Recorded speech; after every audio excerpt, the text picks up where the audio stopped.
A partir de agora, o céu pode ajudar. Com o pastor João Ribe Palharim. Apresentação, pastor Danilo Queiroz. Todos os dias, uma palavra de ajuda e conforto para o seu coração. Um oferecimento dos pregadores do telhado. Feliz a nação cujo Deus é o Senhor.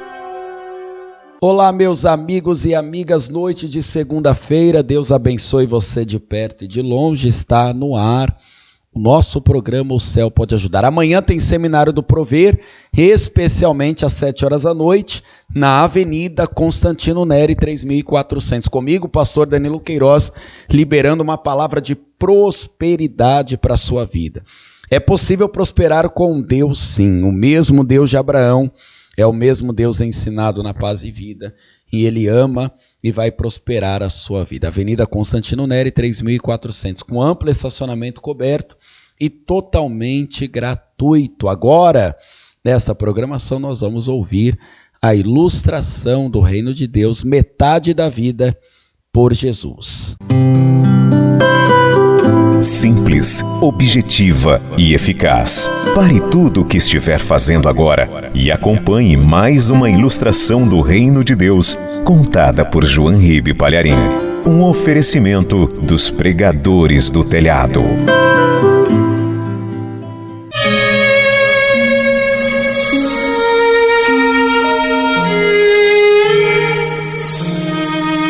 Num hospital da China, uma mulher estava muito doente, fraquíssima, vítima de um câncer que devorava o seu corpo. Mas ela não sabia que estava condenada à morte. Bem que desconfiava, mas não sabia. Aí veio uma missionária e falou de Jesus para ela. Falou que Jesus tinha morrido na cruz para salvá-la. Que Jesus ressuscitou no terceiro dia. E que Ele é o Filho de Deus. E que Ele disse: eu sou a ressurreição e a vida.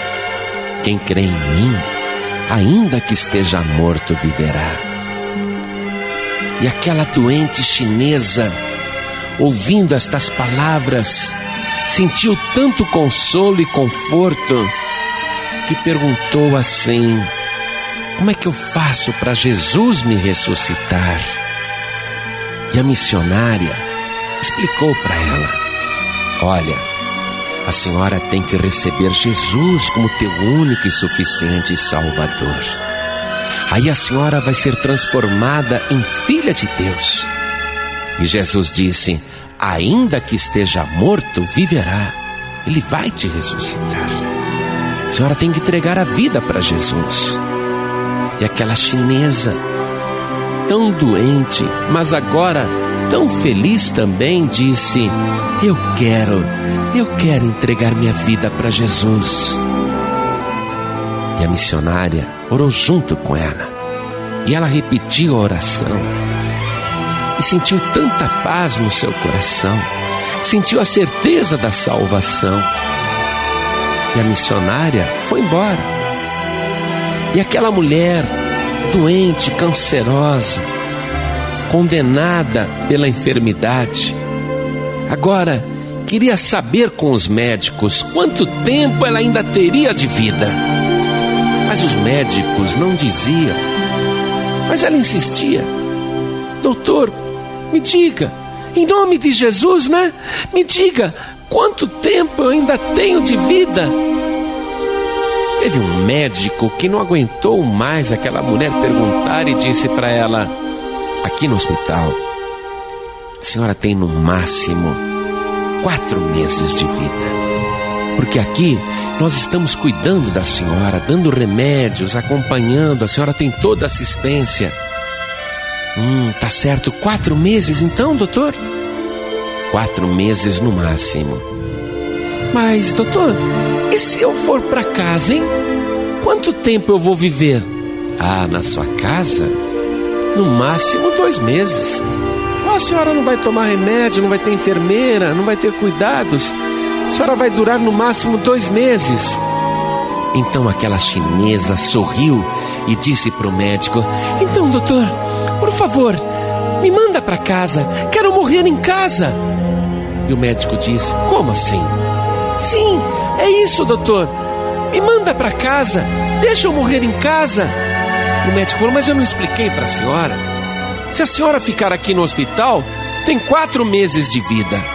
Se a senhora for para casa, não vai durar nem 2 meses. Ela disse: sim, doutor, mas eu preciso aproveitar o tempo que eu tenho para fazer uma coisa muito importante. E o médico disse: fazer o quê, minha senhora? O que é mais importante do que a sua saúde? E ela disse: eu preciso ir para casa e falar para todos os meus familiares a respeito do amor de Jesus Cristo, que Ele é o Filho de Deus e o nosso Salvador. E o médico disse, com todo respeito à sua fé: isso é uma bobagem, a senhora vai cortar a sua vida pela metade para falar de Jesus para os seus parentes? E ela disse: sim, doutor, mas vale a pena eu dar a metade da vida que me resta para anunciar o Evangelho de Jesus Cristo. Por favor, doutor, eu peço em nome de Jesus, me mande para casa. Em nome de Jesus, moveu o coração daquele médico, que deu ordem para que preparassem a ambulância e levassem aquela mulher para morrer ali na sua casa. E ela foi. E o médico ficou admirado que alguém estivesse disposto a dar metade da sua vida para falar de Jesus Cristo e pregar o Evangelho. E o próprio médico procurou saber quem era esse Jesus e acabou se convertendo.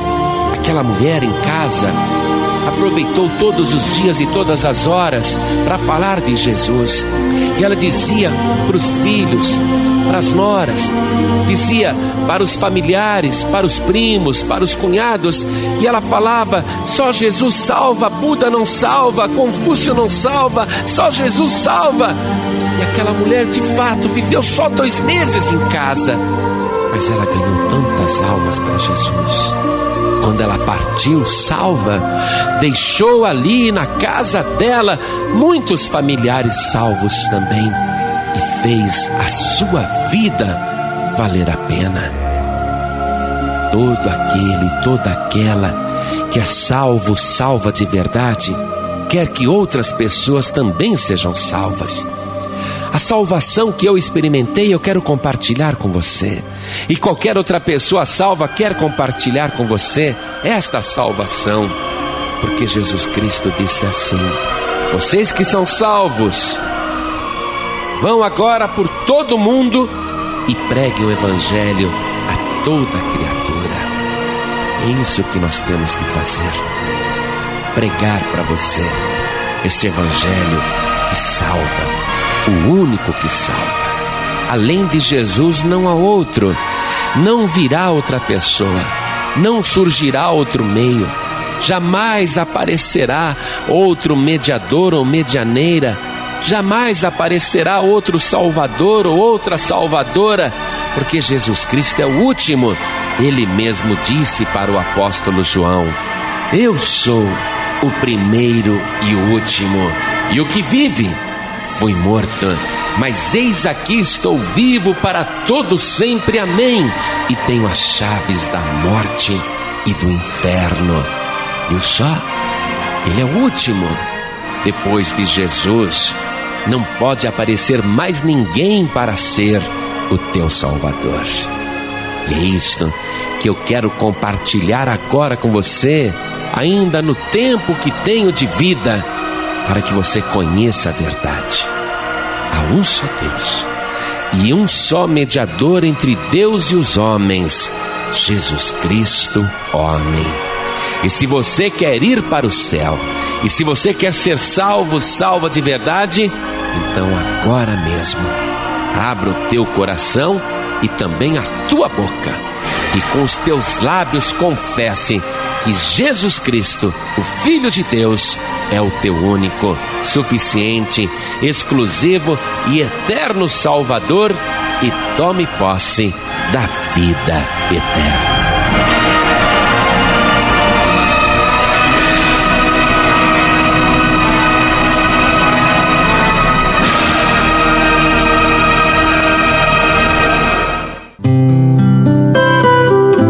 Você acabou de ouvir uma das ilustrações do Reino de Deus, contada por João Ribe Palharim. Entre no canal youtube.com/João Ribe e sinta-se à vontade para assistir e baixar gratuitamente esta e mais dezenas e dezenas de ilustrações sobre os mais variados temas. Jesus disse: "O que de graça recebestes, de graça dai." Evangelização permitida, comercialização proibida. Este é um projeto patrocinado pelos Pregadores do Telhado. Saiba mais sobre este trabalho. Acesse pregadoresdotelhado.org.br. Comunicação a serviço da vida. Você quer receber agora esta ilustração do pastor João Ribe Palharim no seu WhatsApp? Então mande uma mensagem com a palavra-chave para este número: 11 91933 3377. 11 91933 3377. A palavra-chave é metade. Você acaba de ouvir a ilustração do Reino de Deus e agora vai aprender uma palavra poderosa sobre a oração de Neemias. A oração que trouxe edificação para ele, trará edificação para a sua alma. A palavra de Deus, enviada com poder e autoridade, produz o resultado para o qual foi mandada. Acompanhe agora uma mensagem dos Encontros de Paz e Vida, ministrada pelo pastor João Ribe Palharim. Um oferecimento dos Pregadores do Telhado. Vamos ver o que está escrito no profeta Neemias, capítulo 1, versículo 2. Neemias é depois de Esdras, ou Esdras, que é depois de Crônicas. Aí fica mais fácil achar, não é? Acharam? Está escrito assim, ó. E veio Hanani, um de meus irmãos, ele e alguns de Judá, e perguntei-lhes pelos judeus que escaparam e que restaram do cativeiro e acerca de Jerusalém. E disseram-me: os restantes que não foram levados para o cativeiro, lá na província, estão em grande miséria e desprezo, e o muro de Jerusalém fendido e as suas portas queimadas a fogo. Eu vou reler no versículo 3 o estado de Jerusalém e dos seus moradores. A informação que Neemias está recebendo do seu próprio irmão chamado Hanani. Hanani veio de lá da cidade santa. E Neemias lhe pergunta: como é que eles estão? Como é que está a nossa cidade? E Hanani disse para Neemias: os restantes que não foram levados para o cativeiro, lá na província, estão em grande miséria e desprezo, e o muro de Jerusalém fendido e as suas portas queimadas a fogo. Agora eu leio o versículo 3, e cada pessoa que está aqui repete em seguida. Vamos lá. E disseram-me os restantes que não foram levados para o cativeiro, lá na província, estão em grande miséria e desprezo, e o muro de Jerusalém fendido e as suas portas queimadas a fogo. Só de ler esse texto, a gente sente um pesar muito grande, uma tristeza. Neemias, ao receber esta palavra, como você está recebendo agora, apesar dele não estar em Jerusalém, e sim na Pérsia, ele fica terrivelmente triste. Como de fato a situação é calamitosa. E nós vamos ver que, hoje em dia, muita gente está vivendo esta situação. Mas dentro da própria palavra, você vai aprender como sair desse desprezo, dessa miséria, e como restaurar a tua vida. Por isso, ainda que você esteja muito triste, ou abatida, ou abatido, eu quero que você desocupe as tuas mãos, porque nós estamos lendo e meditando na poderosa palavra de Deus. E Deus tem uma resposta para a tua vida hoje, uma resposta poderosa, que vai tirar você dessa tristeza, que vai tirar você desse desprezo. Por isso, ainda que você esteja triste, com alegria, com disposição, com vontade, faça o possível e o impossível para dar a melhor salva de palmas para a palavra de Deus, porque é ela que vai te tirar do aperto, ela vai te tirar dessa situação difícil. Então aplaude mesmo e com júbilo, abra a tua boca e diga glória a Deus. Isso, glorifique, não se deixe abater, não desanime, abra a boca, diga glória, glória, glória, e cante este glória, mostre a tua alegria perante o Senhor. Isso, vamos glorificar a Deus. Você que está ouvindo em casa pela rádio e está triste, substitua essa tristeza pela alegria de dar glória a Deus. Esqueça a sua tristeza agora, dê glória a Deus, glorifique, aplaude, glorifique. Você que está dirigindo, dá glória a Deus também. Vamos levantar um grande louvor em todo o Brasil agora. Oh Pai querido, Deus possuidor dos céus e da terra, o único que tem poder sobre todas as coisas, recebe o nosso louvor agora. E sobre cada vida que está te aplaudindo e te glorificando, derrame a unção da alegria. Retire toda a tristeza agora, retire todo o desprezo que está sobre esta vida. Exalte o teu filho, a tua filha, derrame a tua bênção onde estiver uma só pessoa te glorificando. Oh Pai querido, este povo quer ouvir a tua palavra. O homem não tem nada para dizer, este povo também não quer ver o homem, e o homem não precisa aparecer. Quem tem que aparecer é o Senhor. Então vem agora com teu espírito e tome o lugar do pregador, tome a boca do pregador e envia a tua palavra. Sim, Senhor, envia a tua palavra com poder e autoridade, e que ela vá e produza o resultado para o qual está sendo mandada. Em nome do Senhor Jesus, diga amém, Jesus. Glória a Deus. Quem tiver lugar pode sentar, para que você entenda por que isso aconteceu no tempo de Neemias e por que coisas parecidas acontecem hoje na tua vida e no teu tempo. Nós precisamos compreender um pouquinho melhor a respeito de Jerusalém. Jerusalém é o único lugar do planeta que nós podemos chamar de cidade santa, porque é o único lugar que Deus escolheu para manifestar o seu nome, a sua glória, as suas bênçãos e o seu plano para a humanidade. A escolha daquele lugar como lugar sagrado foi feita pelo próprio Deus.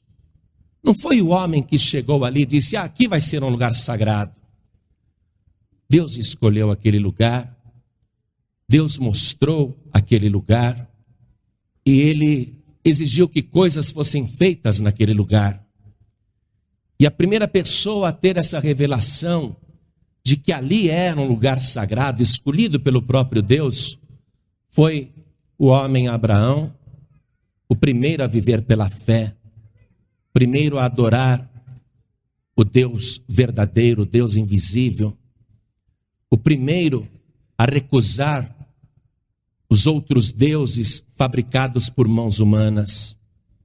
o primeiro a se recusar a se ajoelhar na frente de qualquer ídolo ou imagem. Aquele homem especial que vivia pela fé, foi muito abençoado por Deus nas suas andanças pela terra prometida, mas Deus um dia o chama e lhe pede algo para ser feito naquele lugar que ele, o próprio Deus, tinha escolhido. Quero que você veja comigo aqui no livro de Gênesis, no capítulo 22, versículo 1 diz assim: E aconteceu depois destas coisas, que tentou Deus a Abraão e disse-lhe: Abraão, e ele disse: Eis-me aqui. E disse Deus: Toma agora o teu filho, o teu único filho, Isaque, a quem amas, e vai-te à terra de Moriá, e oferece-o ali em holocausto sobre uma das montanhas que eu te direi. Abraão imediatamente obedeceu o Senhor, pegou seu filho Isaque e foi até Moriá. E chegando em Moriá, ele viu o lugar que Deus queria que ali ele oferecesse o próprio filho como oferta para Deus. Por isso que aquele lugar se tornou sagrado, o Monte de Moriá. No versículo 9 nós lemos o seguinte: E Abraão e Isaque vieram ao lugar que Deus lhes dissera, e edificou Abraão ali um altar, e pôs em ordem a lenha, e amarrou a Isaque seu filho, e deitou-o sobre o altar em cima da lenha, e estendeu Abraão a sua mão, e tomou o cutelo para imolar o seu filho. No lugar escolhido por Deus, no lugar onde a pessoa deveria entrar em adoração completa e suprema com o Criador, colocando Deus acima de tudo, em primeiro lugar, acima até de família, acima até do próprio sangue, acima até das pessoas queridas, Deus mostrando o lugar onde ele deveria ser adorado acima de tudo. E foi justamente ali, naquele lugar, no Monte Moriá, onde há uma pedra enorme, que existe até hoje, uma pedra interessante que tem uma cavidade, e uma parte oca por debaixo, que não foi feita por mãos humanas, é um relevo da natureza, onde o sacrifício é feito na parte de cima da pedra, e o sangue do sacrifício escorre por uma cavidade daquela imensa rocha, e o sangue e as entranhas são recolhidas naquela cavidade oca que tem debaixo daquela pedra enorme. Deus escolheu aquele lugar para ser o lugar de sacrifício, o lugar de bênção, o lugar de entrega total a Deus, e o lugar onde Deus iria estabelecer o plano, não apenas com Abraão, ou Jerusalém, ou com Israel, mas ali é sagrado para toda a humanidade, porque ali Deus determinou que a bênção seria para todos. Quero que você veja o versículo 15, quando Deus impede que Abraão mate o próprio filho, está escrito assim: Então o anjo do Senhor bradou a Abraão pela segunda vez desde os céus e disse: Por mim mesmo jurei, diz o Senhor, porquanto fizeste esta ação e não me negaste o teu filho, o teu único, que deveras te abençoarei e grandissimamente multiplicarei a tua semente como as estrelas dos céus e como a areia que está na praia do mar, e a tua semente possuirá a porta dos seus inimigos. Quero que você grife a palavra porta que aparece aí.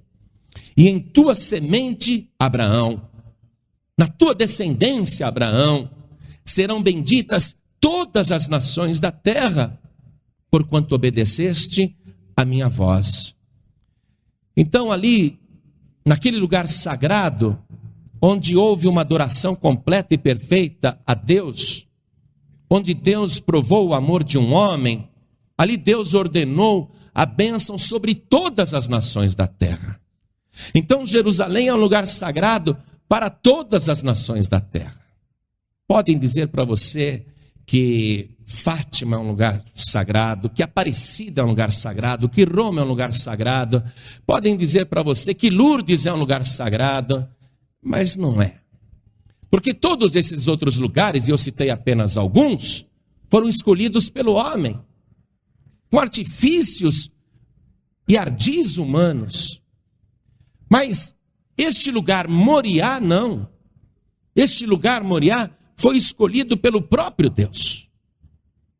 Deus considera este lugar tão sagrado que o seu plano com relação a Moriá ainda não acabou. Tanto é que será neste mesmo lugar que o templo de Jerusalém será reedificado, para que, quando se estabelecer o reino de Cristo na terra, ali seja a capital da fé, a capital mundial do reino de Deus. Então Deus ainda não desprezou aquele lugar, nem abandonou aquele lugar, e Moriá continua sendo um lugar sagrado. E Deus ainda tem planos com relação a Moriá. Tudo o que acontece com relação a Jerusalém nos interessa profundamente, e Deus vai fazer com que a história da humanidade se desenvolva e os acontecimentos desaguem na reconstrução do grande templo. Mas veja só, nesse lugar onde terá que ser reerguido o templo de Salomão, o templo de Herodes, ali, naquele lugar, Jerusalém, Deus continuou dando ordens a homens que viveram em várias gerações, e a um homem chamado Davi, Deus permitiu que conquistasse Jebus. E ele, conquistando o local chamado Jebus, mudou o seu nome para Jerusalém e disse que ali é a cidade do grande rei. E o Monte Moriá fica em Jerusalém. Davi, quando pecou contra Deus, fazendo o censo, numerando os filhos de Israel, que Deus disse que seriam inumeráveis como a areia do mar, e esse foi o pecado de Davi. Ele não poderia ter numerado o povo, porque Deus disse: a tua descendência será incontável como as estrelas do céu. Deus disse isso a Abraão, e Davi quis saber quantos eram os filhos de Abraão. Quis contar. Por causa disso houve uma peste em Israel, e num único dia 70.000 pessoas morreram por causa do pecado de Davi, por ele ter tentado numerar a descendência de Abraão. E quando Davi se arrependeu do seu pecado, dizendo: Deus, fui eu que pequei, e essas ovelhas inocentes estão morrendo por minha culpa. E ele olhou e viu um anjo que estava no Monte Moriá, onde ainda não havia sido erguido templo nenhum.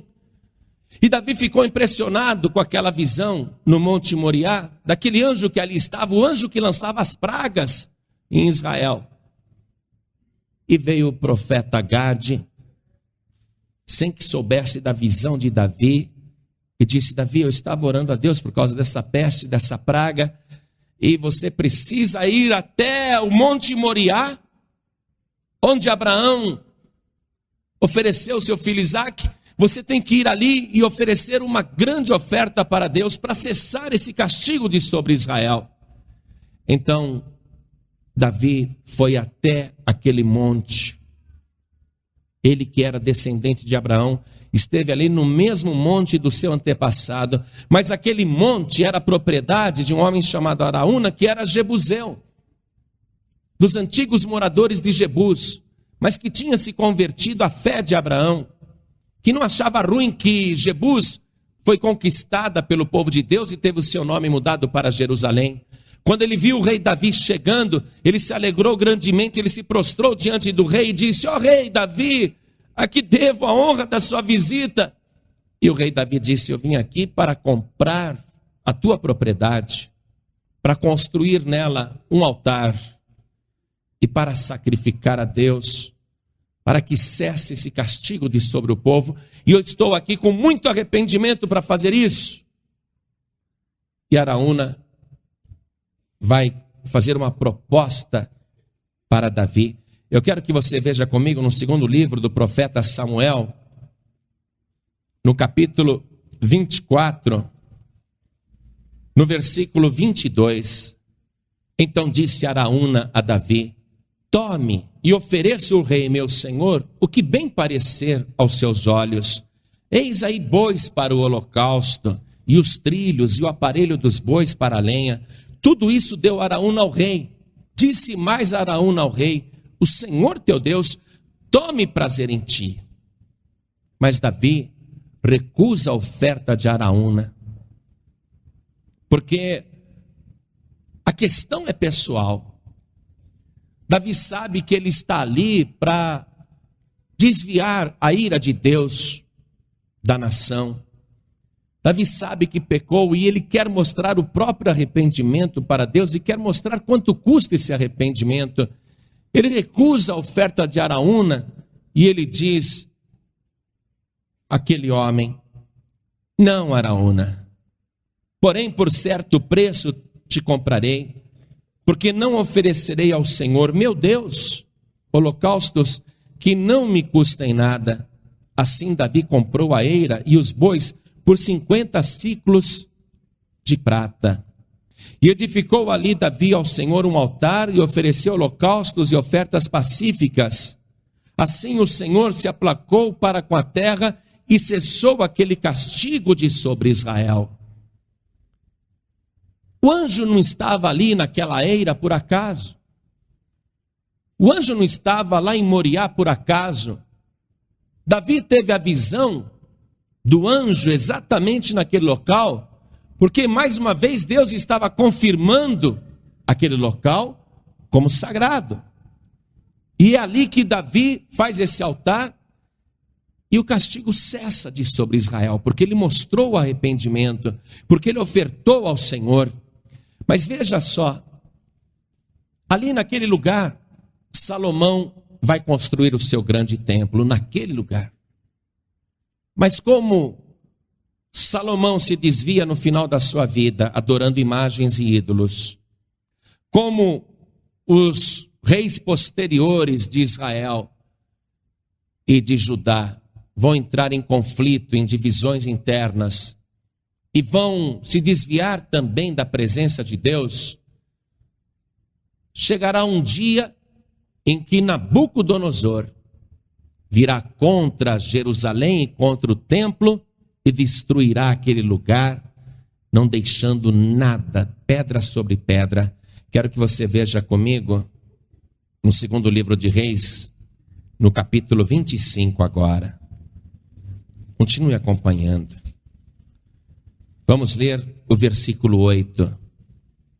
E no 5º mês, no 7º dia do mês, este era o ano 19º de Nabucodonosor, rei de Babilônia, veio Nebuzaradã, capitão da guarda, servo do rei da Babilônia, a Jerusalém, e queimou a casa do Senhor e a casa do rei, como também todas as casas de Jerusalém.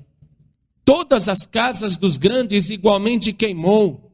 Olha só, a destruição foi total por causa da iniquidade do povo. Pelo fato do povo ter pecado contra Deus, por ter dividido a adoração. Veja que a destruição foi total. Deus permitiu que a sua casa fosse queimada, o templo de Salomão fosse destruído. Por quê? Porque Deus diz: para que me fazem um templo se não me adoram exclusivamente? Só para mostrarem religiosidade? Para que uma casa com o meu nome, se até dentro da minha casa eles colocam ídolos e imagens? Esta não é mais minha casa, a minha casa está dividida.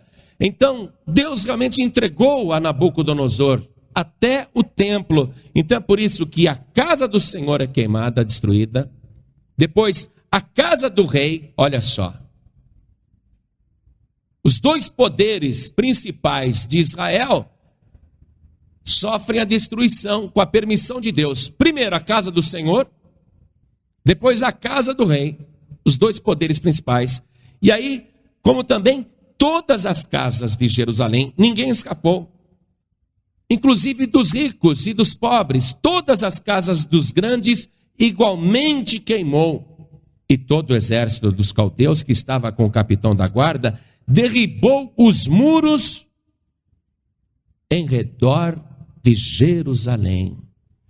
Depois de terem destruído a casa do Senhor, a casa do rei, as casas dos nobres e todas as casas de Jerusalém, eles disseram: agora vamos derrubar os muros que estão em volta de Jerusalém.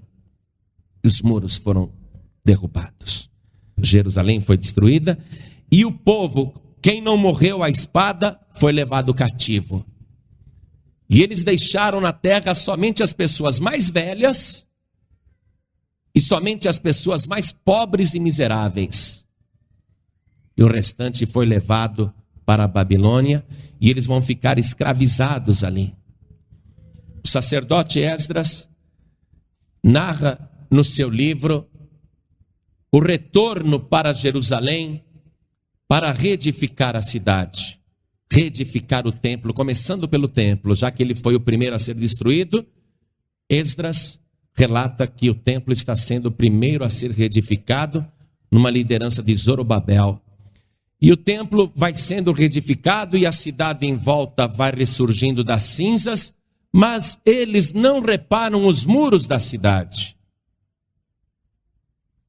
Os muros continuam derrubados.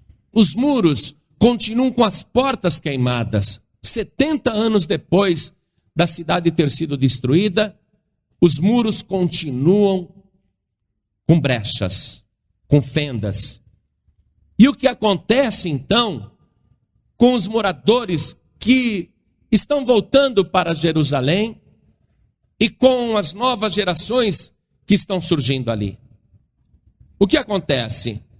Eles trabalham para reconstruir tudo o que tinha sido destruído, mas é um esforço em vão, porque quando eles estão conseguindo alguma coisa, os inimigos entram em Jerusalém, e não apenas vamos considerar inimigos como um exército de outro país, mas malfeitores, saqueadores, porque a miséria era muito grande, ladrões que entram pelos muros que estão derrubados e pelas portas que estão destruídas e queimadas, e eles entram por ali.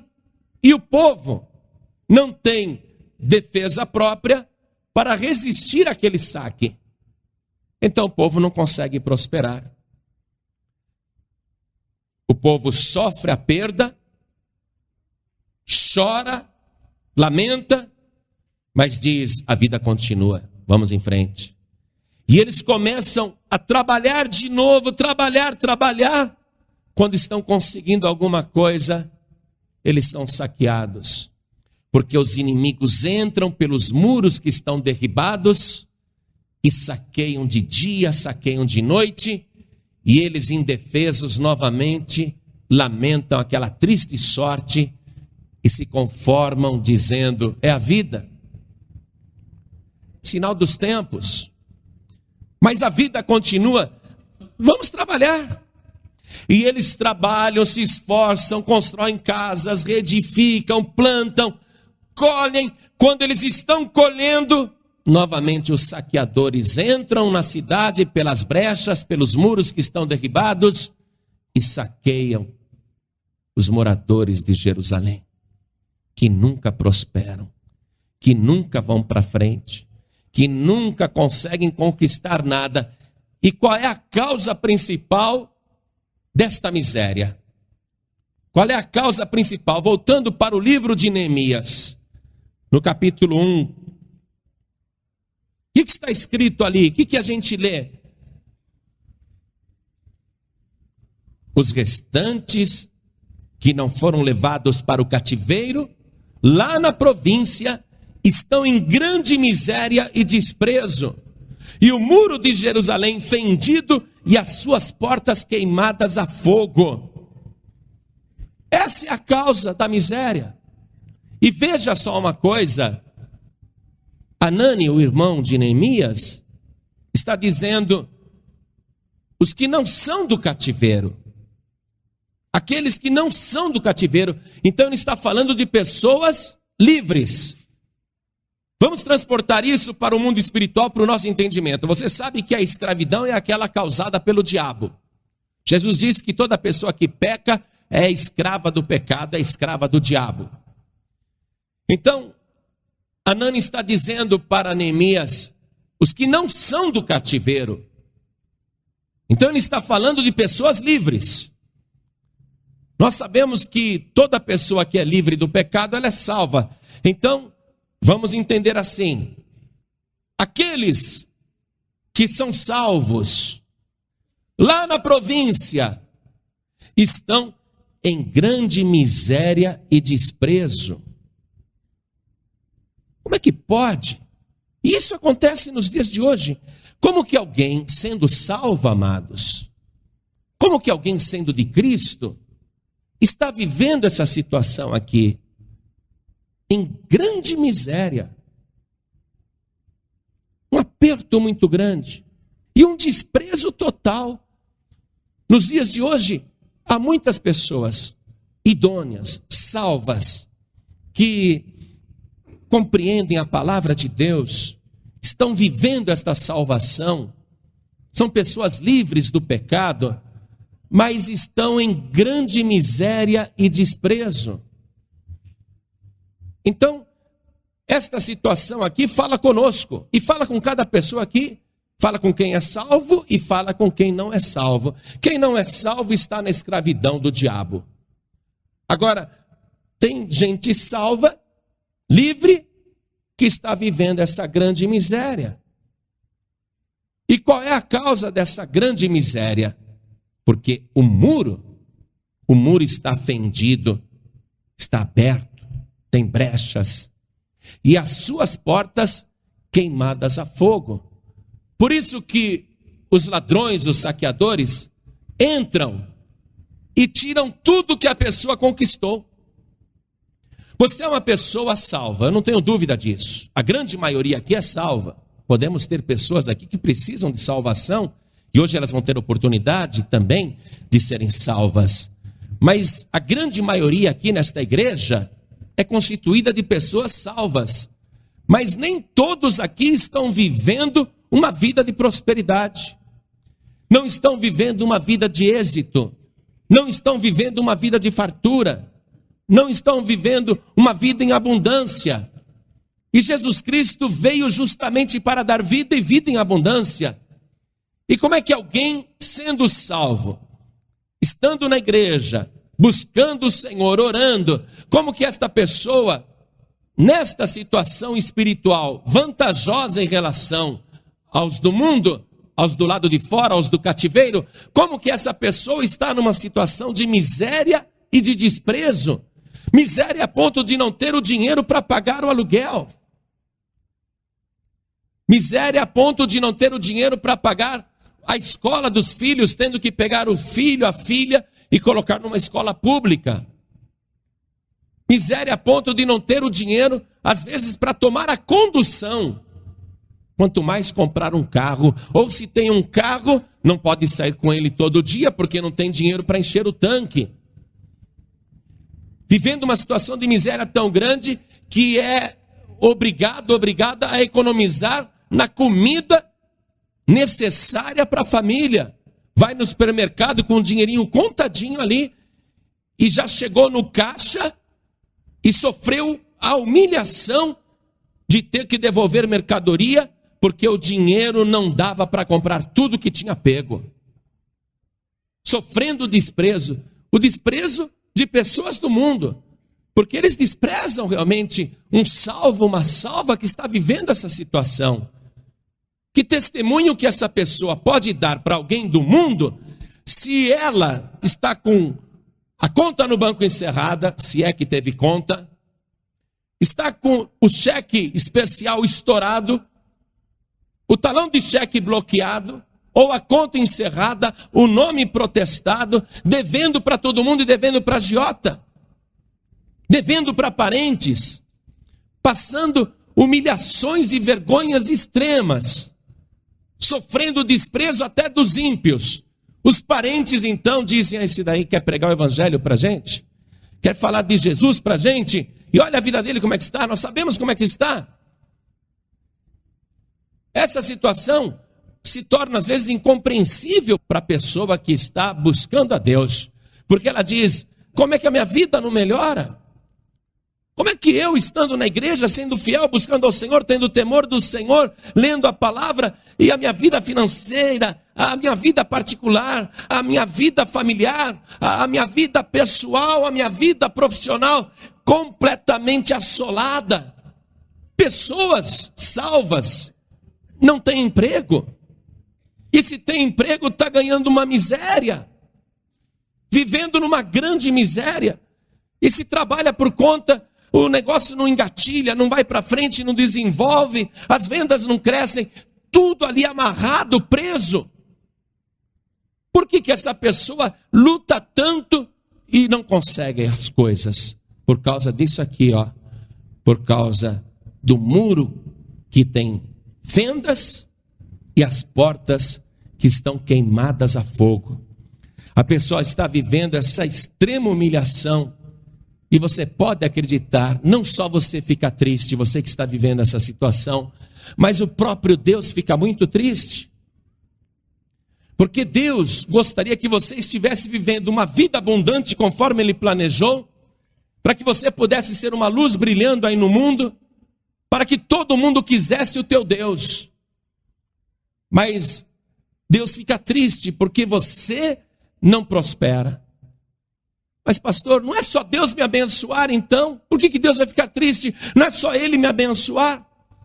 Ainda que Deus te abençoe, ainda que Ele te arrume um emprego, você não passa da experiência. Ainda que Ele mande clientes ou aumente as suas vendas, você vai continuar devendo para todo mundo.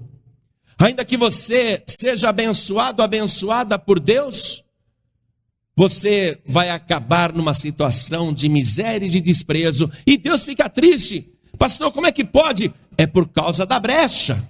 É por causa da fenda, o muro que está caído, e porque entra ali o inimigo para te consumir, para roubar o que você tem. Jesus Cristo disse assim: o ladrão, ele veio somente para roubar, para matar e para destruir. Por causa das brechas que você tem dado, o inimigo, ele tem entrada na tua fortaleza, e ele consegue roubar tua saúde. Você que deveria ser Jerusalém, uma casa de paz, porque 1 Coríntios 3,16 diz que nós somos o templo de Deus, o templo do Espírito Santo. Você que deveria ser a casa de paz, está em tormento, vive atormentado, atormentada, até sofrendo pesadelos, porque quando você está conquistando alguma coisa, vem o ladrão e te rouba. E por onde é que o ladrão entra?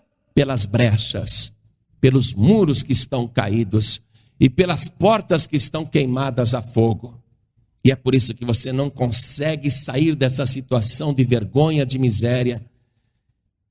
Neemias, quando ouviu essa palavra do seu irmão Hanani, olha o que diz aqui, ó, versículo 4. E sucedeu que, ouvindo eu essas palavras, assentei-me e chorei, e lamentei por alguns dias. Qual é a reação de qualquer pessoa que está vivendo essa grande miséria e esse desprezo? É chorar.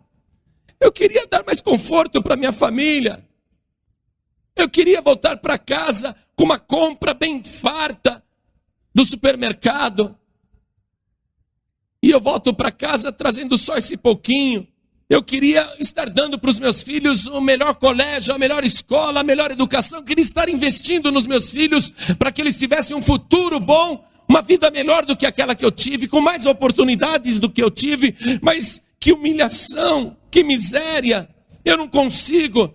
E o que a pessoa faz? A pessoa chora, vai se sentindo humilhada. Aí ela que sofreu o desprezo dos estranhos passa a se autodesprezar. Começa a se sentir uma pessoa fracassada. A própria pessoa vai se rebaixando, vai se humilhando. E ela chora, ela lamenta. E fica assim, ó, como Neemias, assentada quer dizer sem ação. Neemias disse, quando eu ouvi essas palavras, quando eu tomei pé da situação real, a grande miséria e desprezo daquele lugar, eu assentei-me. Ele ficou paralisado, assentado, ficou sem ação. E olha aqui, ó, a única reação que ele teve foi chorar e lamentar. E você tem vivido essa situação, você tem chorado e lamentado. Neemias disse, eu fiquei assim por alguns dias. Há quantos dias você está chorando? Mas de encharcar o travesseiro, de sentir vergonha. Quantas e quantas vezes você sai de manhã para procurar emprego e volta no final do dia chorando? Volta chorando, chora de noite, por que Deus não me abençoa? Deus te abençoa sim, meu querido, lógico que abençoa. Mas você não consegue reter a bênção. Por quê? Porque os muros estão caídos, há fendas, há brechas, e o inimigo entra por eles e te rouba. Você acaba conquistando, mas perde tudo. Nada dá certo para você. Tudo que você pensa agora vai melhorar, quando você vê, está perdendo tudo de novo. A causa é a brecha. A causa é o muro caído. Eu, quando era novo convertido, amados, eu pensava assim, poxa, agora até no monte estou indo orar, fazendo vigília, sempre que tem uma vigília eu vou, não falta um culto na igreja, estou sempre ali, estou à disposição do ministério para trabalhar, cooperando, mas chego de manhã e eu fico procurando moedinhas, contando moedas, somando para ver se dá o preço da passagem de ônibus. Aí quando eu consigo aquelas moedinhas, eu fico lá no ponto esperando um ônibus, e eu me sento ali e vou de Santo André, na Vila Luzita, em Santo André, eu vou até o Parque Dom Pedro, desço no Parque Dom Pedro, subo a pé, tudo, até o Largo do Paissandu, e no Largo do Paissandu eu pego um ônibus para o Pacaembu, e desço na General Olímpio da Silveira, e vou andando pela Rua Tupi, mais uns 5, 7 quarteirões a pé.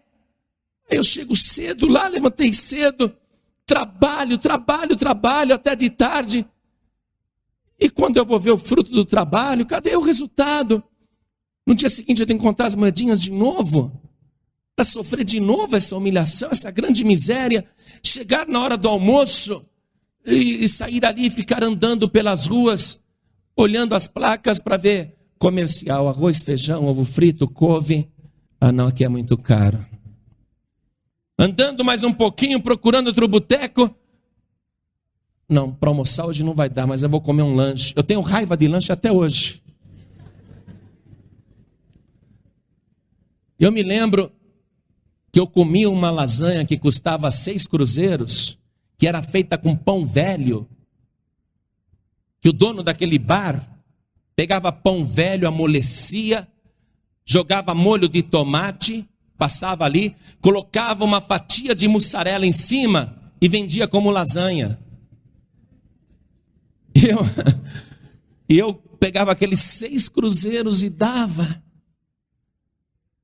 A fome era tanta, eu comia aquela imitação de lasanha feita com pão velho, parecia que estava matando a fome, mas quando eu saía do restaurante, antes de entrar de novo na firma, meu estômago já estava queimando, já estava me dando azia, já estava me dando dor de estômago. Que miséria, que humilhação, mas à noite estava lá na igreja. Oh glória, aleluia. E aí foi, puxa, mas por que a minha vida não melhora, meu Deus? Por quê? Por causa das brechas. É lógico que Deus abençoava, mas você não retém as bênçãos, sabe por quê? Porque os muros estão caídos, as fendas estão ali escancaradas, e por aquelas brechas o ladrão entra. E você sofre a perda, você conquista, mas perde. Você ganha, mas não rende. E você fica achando que é só realmente ir para a igreja, é só ler a Bíblia, é só ter temor de Deus, e você não vê que, tudo bem, a casa de Deus foi reedificada. A casa de Deus está de pé. As casas que estavam destruídas foram reedificadas, os moradores têm casa para morar. Mas você não vê que a muralha está caída e que há brechas e que qualquer ladrão entra para tirar aquilo que você está lutando para conseguir. Como é que alguém pode prosperar se ela é roubada o tempo todo? Se você é roubado de vez em quando, o prejuízo já é grande, mas ser roubada todo dia sofrer o roubo, e olha só, vivendo assim, reclamando, se assentando, chorando, lamentando. Há quantos dias você está assim lamentando? Não é? Está lamentando há quanto tempo, meu querido? Essa foi a reação de Neemias, uma reação que qualquer pessoa que está sofrendo tem. Querido, querida, nós temos que fechar as brechas, temos que restaurar a muralha. As portas que estão queimadas a fogo, por que elas foram queimadas a fogo? Porque não tiveram resistência contra o fogo. Quando o fogo veio, as portas foram consumidas. Quando veio a crise, quando veio o problema, quando veio a luta, o que aconteceu? Aquelas portas não resistiram. Mas eu quero te falar hoje, justamente sobre isto. Que você primeiro precisa restaurar a muralha à tua volta.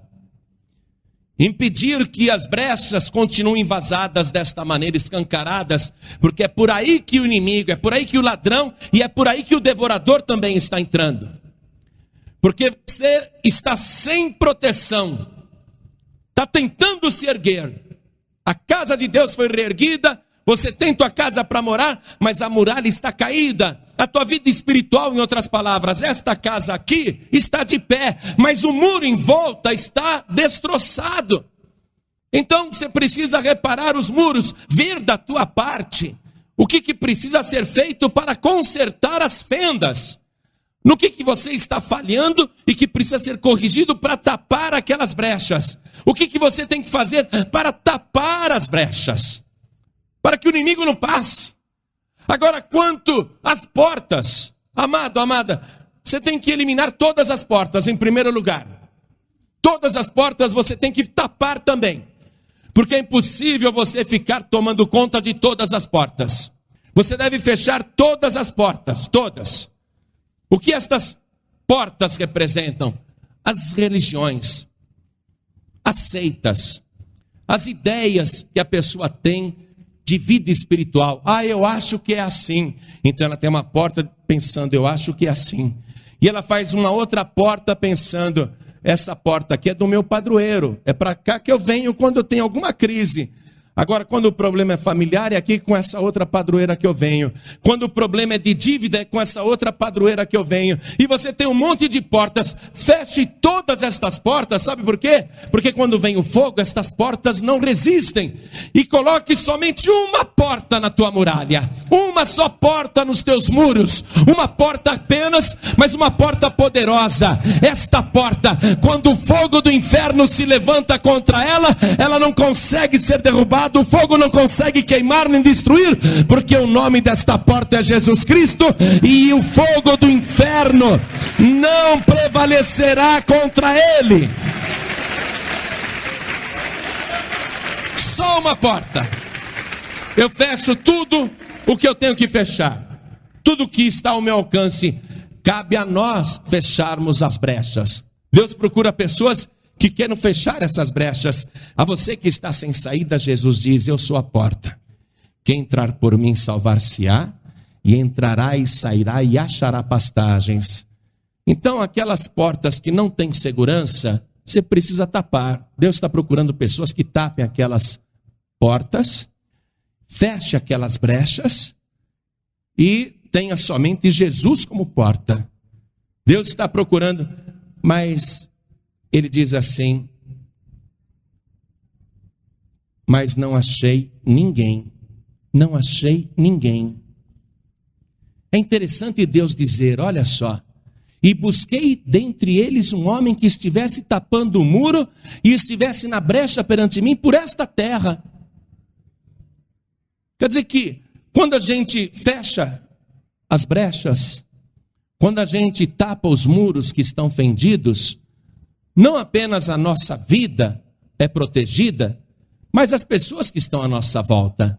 Por isso que Deus falou, esta pessoa que ficasse aqui na brecha perante mim, esta pessoa que tapasse o muro ali, a fenda, essa pessoa faria isto por esta terra. Significa então que a pessoa não sofre sozinha. Os familiares também estão sofrendo, os parentes estão sofrendo, e qualquer pessoa à tua volta vai estar sofrendo, porque Deus quer que você se coloque ali para tapar o muro, fechar a brecha por esta terra, pela tua casa, pela tua família, pela tua vida, por todos que estão à tua volta. E Deus diz assim: eu procurei alguém que estivesse na brecha perante mim por esta terra, para que eu não a destruísse, mas a ninguém achei. Por que Deus diz, se a pessoa se colocar ali por esta terra, ele não vai destruir, mas se a pessoa não se colocar ali, ele vai destruir? Porque a pessoa que não reconhece as brechas, não reconhece as falhas, não reconhece os problemas espirituais, a falsa religião, a falsa fé, a pessoa que não abandona a falsa fé, essa pessoa vai ser destruída, com certeza, está na Bíblia. Mas Deus quer que a pessoa se coloque ali por esta terra para que ele não a destrua. O problema é que Deus nem sempre acha essa pessoa. Pastor João Ribe, como é que eu faço para entrar aí nesta brecha, tapar este muro? Então vamos voltar no livro de Neemias, no capítulo 1. O que ele fez? O que ele fez? Depois de ter se assentado, depois de ter chorado, depois de ter lamentado por alguns dias, o que foi que ele fez? Porque ficar chorando não resolve. Ficar lamentando também não te traz solução. Tanto é que Jesus, quando encontrava alguém sofrendo e chorando, a primeira coisa que ele dizia era: não chores. E quando a pessoa não chorava porque era muito dura, não queria demonstrar a tristeza, Jesus olhava para a pessoa e via que ela estava com medo e dizia: não temas, crê somente. Então, ficar chorando, ficar tendo medo, ficar lamentando, você pode passar o resto da vida assim e não vai acontecer nada. Tua vida não vai melhorar. Depois disso, o final do versículo 4 diz que Neemias esteve jejuando e orando perante o Deus dos céus. Jejum e oração perante o Deus dos céus. Então ele vai começar a se consagrar agora. Tem que ter um esforço da pessoa. Você vai precisar jejuar também. Mesmo que você não possa estar na reunião às 8 horas da manhã, em santo jejum aqui na igreja, você deve observar o jejum particularmente. Se você não puder estar aqui às 8 horas da manhã em santo jejum, eu não vou pedir para você vir às 7 da noite em santo jejum. Não vou pedir para você ficar o dia inteiro em jejum. Alguns até ficam, Neemias ficou. Ficou muitos dias em jejum, esteve jejuando perante o Senhor. Ficou jejuando perante Deus. Mas se você não puder estar aqui às 8 da manhã, então você deve fazer o teu jejum particular. Acorde de manhã, lembre-se que está em jejum. Estar em jejum significa ficar em frente à brecha e não beba nem água. Não tome café da manhã, não coma pãozinho. Nem pense nisso, porque se fica pensando dá fome. Mas você tem que lembrar, eu estou em jejum, porque eu tenho que agir. Não posso ficar só lamentando, só chorando, isso não resolve. Agora eu vou jejuar e vou orar. E de manhã você já ora: meu Deus, eu estou consagrando a Ti esse jejum, eu estou perante Ti. Estou pronto para tapar a brecha. Eu quero fechar o muro, Senhor, por onde o ladrão está entrando. Quero fechar a brecha por onde o devorador está entrando. Eu quero fechar a brecha por onde o inimigo também está entrando. Meu Deus, eu estou em jejum, consagro a ti esse jejum, vou entregar hoje ao meio-dia. Amém. Vai trabalhar e não se esqueça, você que toma um cafezinho automaticamente de meia em meia hora, não vai se esquecer que você está em jejum e tomar um cafezinho sem querer, hein? Não vai se esquecer. Mantenha o teu jejum até o meio-dia pelo menos. Aí quando for meio-dia, que você sair para almoçar, entrando em qualquer lugar para comer, você em espírito, secretamente, entrega o teu jejum a Deus. Não precisa orar na frente de todo mundo no restaurante, no boteco, no bar. Não precisa não lá na lanchonete orar na frente de todo mundo. Em espírito você entrega o teu jejum. Meu Deus, hoje foi o meu primeiro dia de jejum. Eu entrego agora ao Senhor esse jejum. Estou jejuando e orando contra a brecha, porque eu estou cansado dessa grande miséria. Eu estou cansado de todo esse desprezo. E Deus vai começar a trabalhar na tua vida. Quais são as coisas que você tem que fazer para restaurar a muralha que está danificada? Deus vai começar a te mostrar onde que tem mais brechas, onde que tem mais buracos. A cada dia de jejum, e eu quero que você jejue 7 dias. Eu não, quem sou eu que quero? Eu estou sugerindo que você jejue, se você quer acabar com essa grande miséria, e se você quer resolver esse problema. Você vai jejuar e orar durante 7 dias. 7 dias em seguida, se você puder vir aqui às 8 horas da manhã antes de ir trabalhar, melhor ainda. Mas se você não puder vir, observe esse jejum prontamente. E se não dá para você vir de manhã, venha à noite. Olha só, estar na casa do Senhor, perante o Senhor, porque Deus procurou pessoas que estivessem perante Ele, na brecha. A pessoa tem que estar na casa do Senhor 7 dias seguidos. Não dá para vir de manhã? Jejue particularmente de manhã, mas amanhã à noite vem para a igreja. Fique conosco. No dia seguinte, jejue mais um pouquinho, até meio-dia. À noite vem para a igreja, se é que você trabalha o dia todo. Você que tem tempo livre, vem para cá. Venha. Uma semana, 7 jejuns. E Deus vai começar a te mostrar onde estão as brechas na tua muralha. Puxa, mas olha só, antes eu não via isso e agora estou vendo com clareza. Aí você vai lá e tapa aquela brecha. Você tapa o muro que está fendido. No 3º dia de jejum, Deus te mostra outro ponto vulnerável na tua muralha. Aí você vê, poxa, é aqui também que eu estou falhando com Deus. Deus está me mostrando. Aí você vai e tapa aquele buraco, fecha aquela fenda.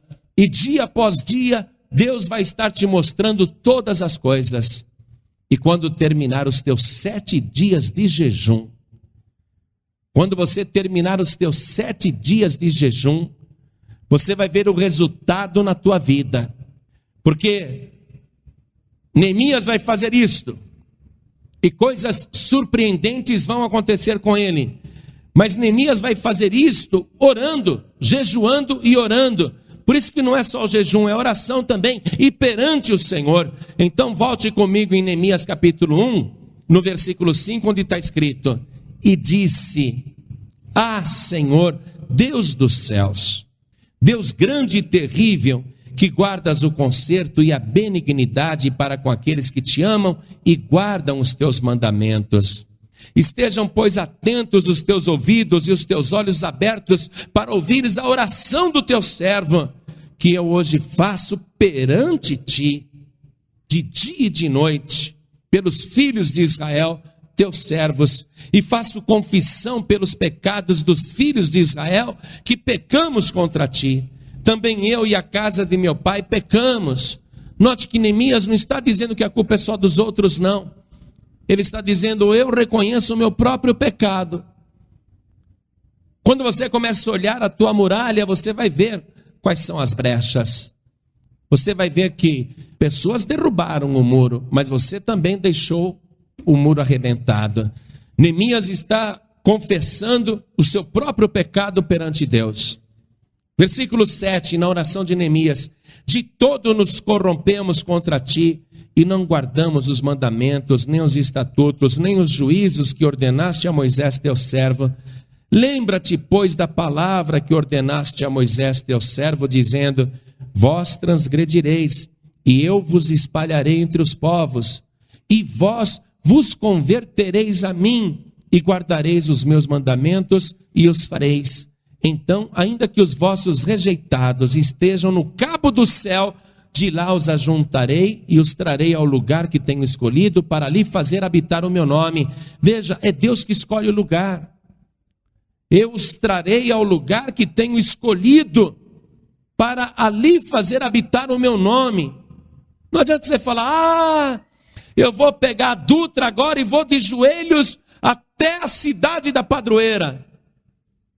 Não foi Deus que escolheu aquele lugar lá, não, meu amigo. Você vai ficar com o joelho esfolado, o osso até aparecendo, e vai bater numa porta queimada, num muro escancarado. Você não vai conseguir nada.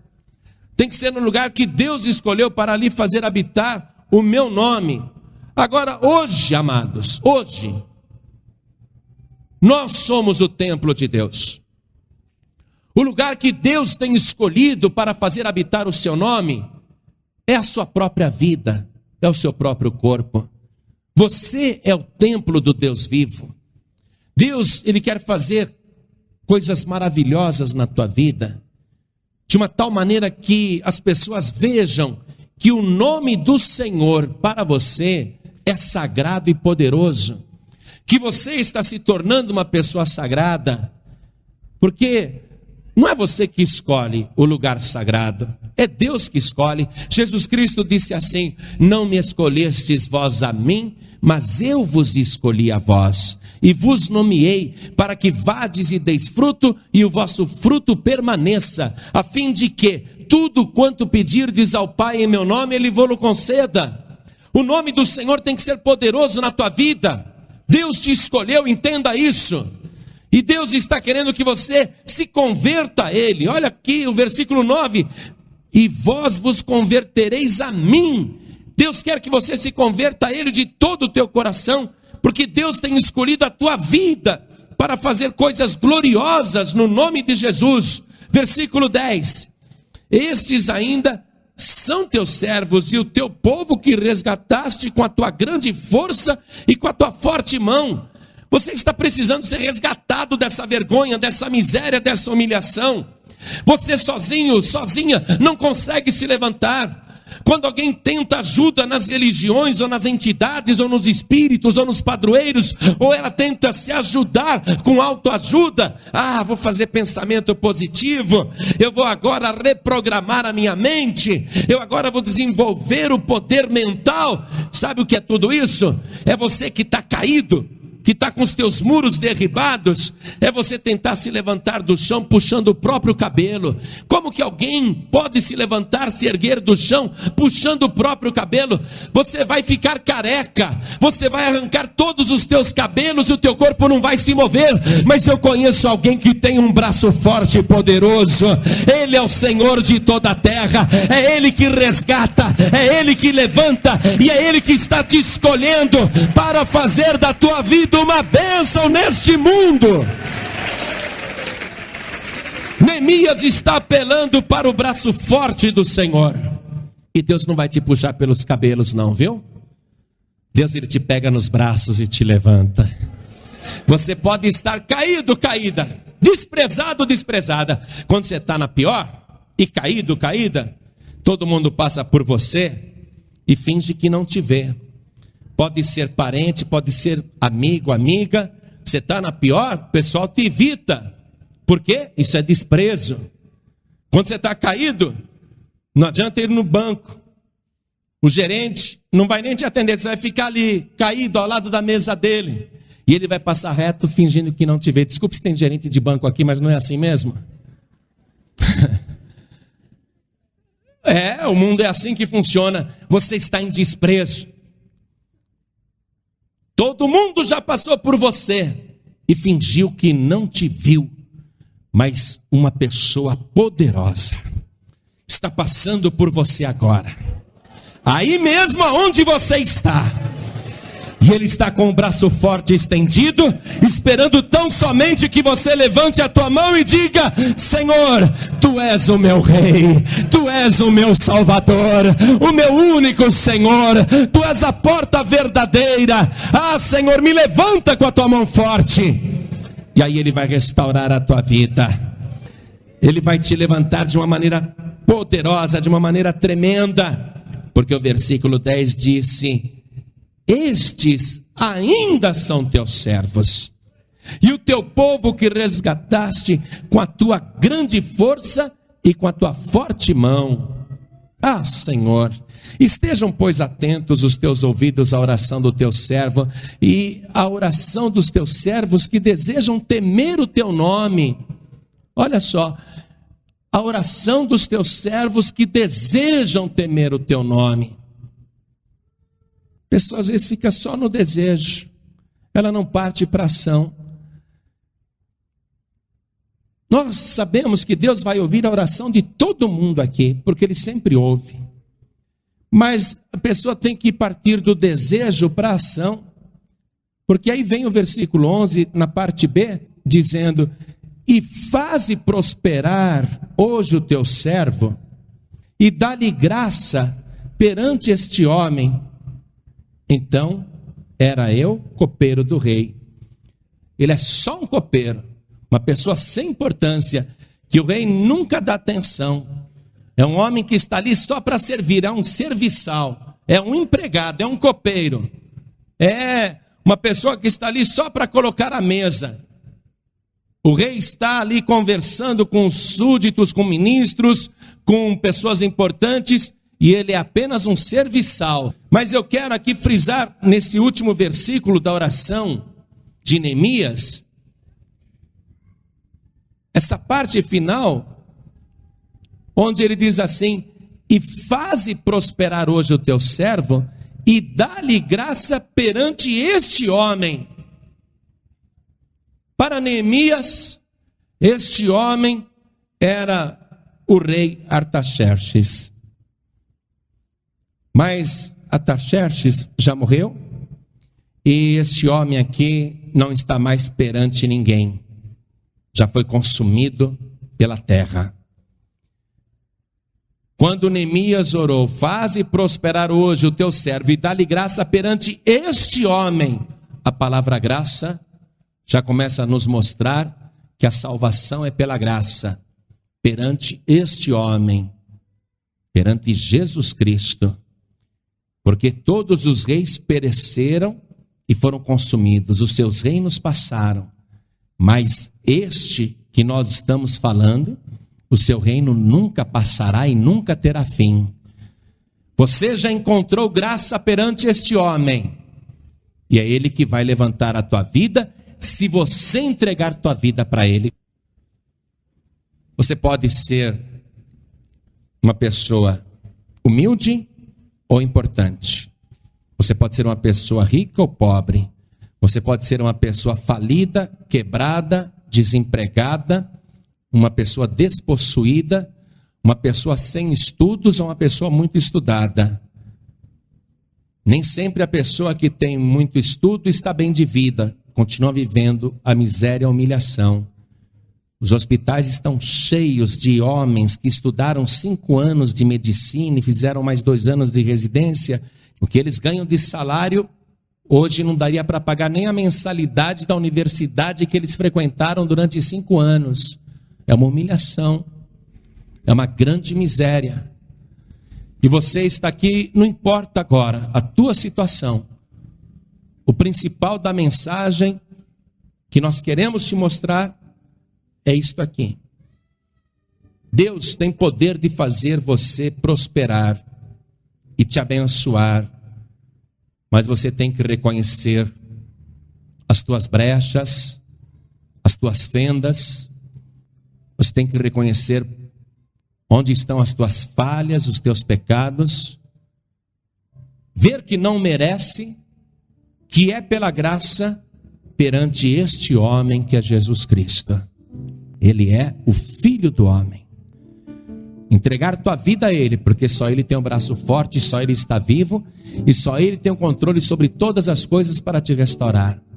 Esse é o primeiro passo. Primeiro passo que envolve uma entrega, um reconhecimento, que envolve uma constatação da triste realidade, da incapacidade de sair desse poço profundo, desse abismo, reconhecendo que você só pode sair com a ajuda dele, e é pela graça, não é porque você merece. Toda vez que Deus vai restaurar uma pessoa, ainda que ela tenha pecado gravemente, nós vemos na palavra de Deus, Deus fazendo a obra, porque a pessoa se arrependeu, porque a pessoa reconheceu onde estava a sua brecha. Davi disse para Deus: Pai, quem pecou fui eu, estas tuas ovelhas nada fizeram, eu sou o culpado. Foi a partir daí que Deus foi mostrando a obra na vida de Davi. A pessoa tem que reconhecer as brechas, as falhas, e ela tem que buscar o único que pode levantá-la, que pode ajudá-la. E isto é pela graça, perante Jesus Cristo. Você vai dar este passo agora, e amanhã você vai estar jejuando e orando. Amanhã você já vai estar jejuando e orando. Deus vai começar a te mostrar todas as brechas para você tapar. Agora você já está aprendendo que na tua vida só tem que ter uma única porta. Os teus muros têm que estar levantados, reparados, e uma única porta. Porque eu te garanto que por essa porta o diabo não passa. O inferno não pode prevalecer contra esta porta. Então, em nome do Senhor Jesus, se você já cansou de tanta humilhação, de tanta miséria, de tanto desprezo, se você já se cansou de tanta vergonha, se você já bateu em várias portas, que aquelas portas tinham sido queimadas a fogo, não te deram proteção alguma, não resolveram o teu problema, hoje você está diante da porta verdadeira, da porta que pode realmente dizer a você: entre, porque aqui você estará segura, aqui eu te protejo.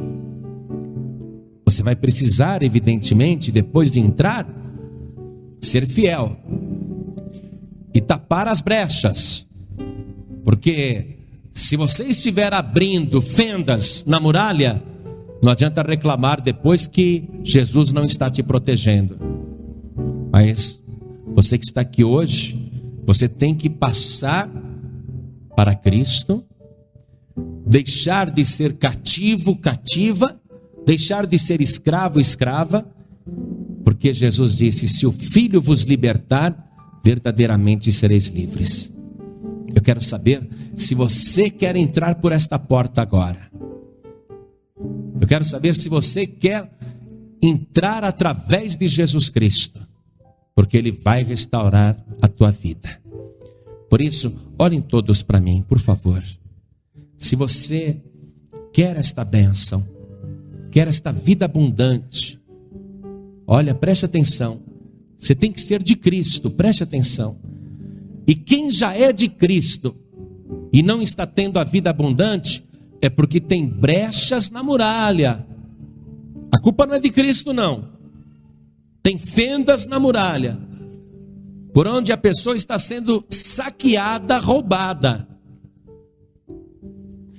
Então, você tem que ser de Cristo, tem que ficar perante o Senhor, em oração, em jejum, e fechar as brechas.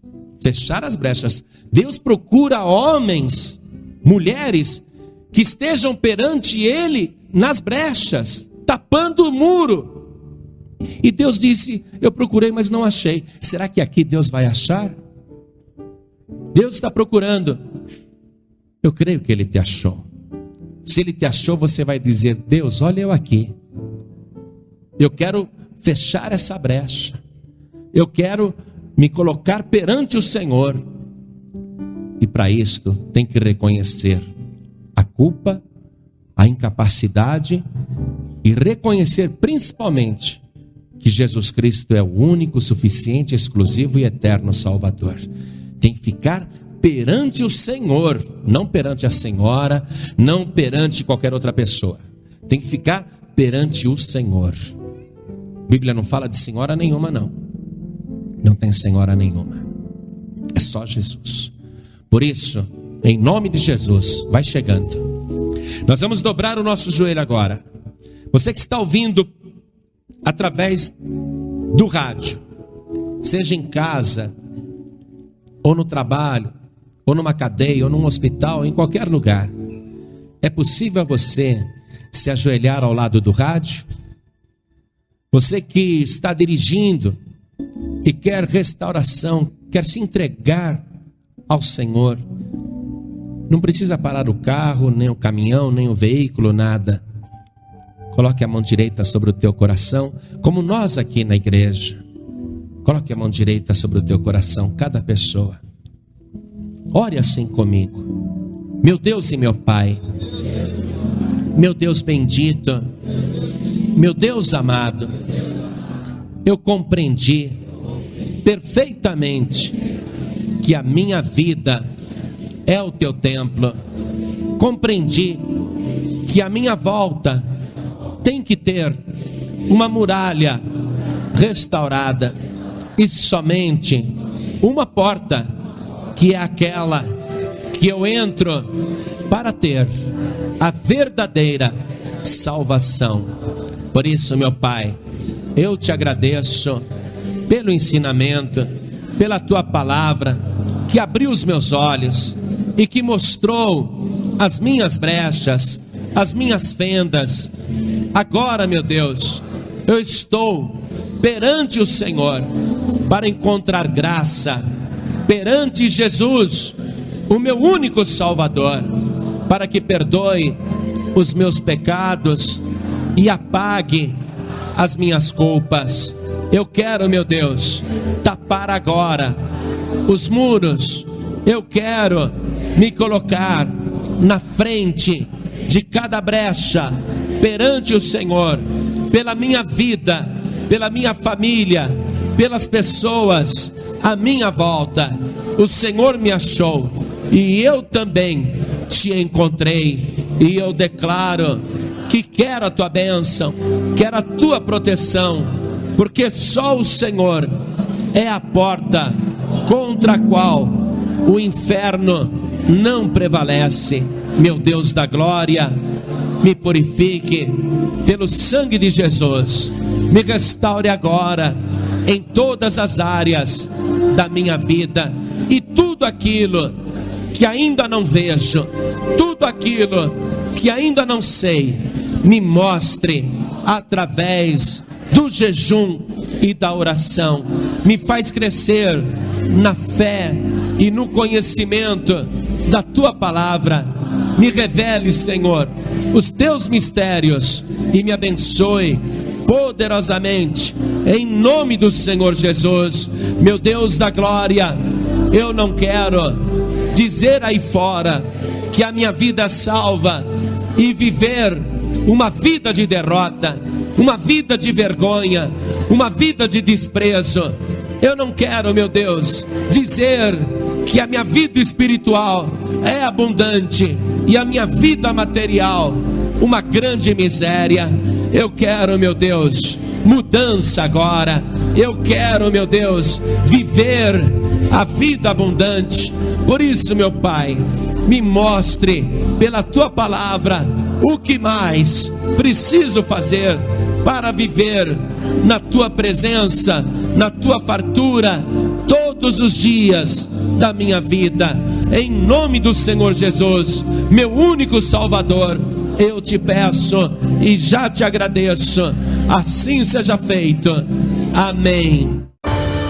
Você acabou de receber as boas novas do Evangelho através das mensagens de paz e vida ministradas pelo pastor João Ribe Palharim. Um oferecimento dos pregadores do telhado. Agora, Procure a Paz e Vida mais perto de você e compareça aos nossos encontros especiais. Para endereços, acesse o site pazevida.org.br ou pelo WhatsApp 11 982 38 3737.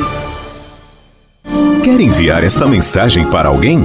Entre no canal youtube.com/JoanRibe. youtube.com/JoanRibe. Clique no retângulo vermelho, inscrever-se e copie o link para enviar para as pessoas que você ama, totalmente grátis. Um oferecimento dos Pregadores do Telhado. Comunicação a serviço da vida.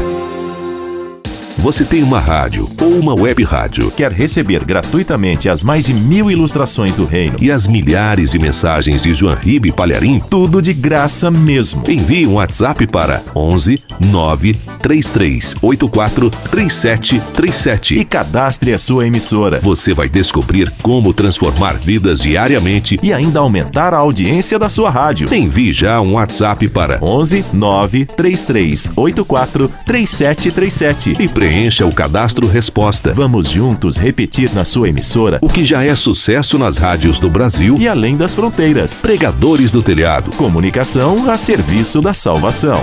Pra você tem o doce no lugar do fel. Pra você tem a promessa fiel. Não falhará. O céu pode ajudar. Leve o teu olhar.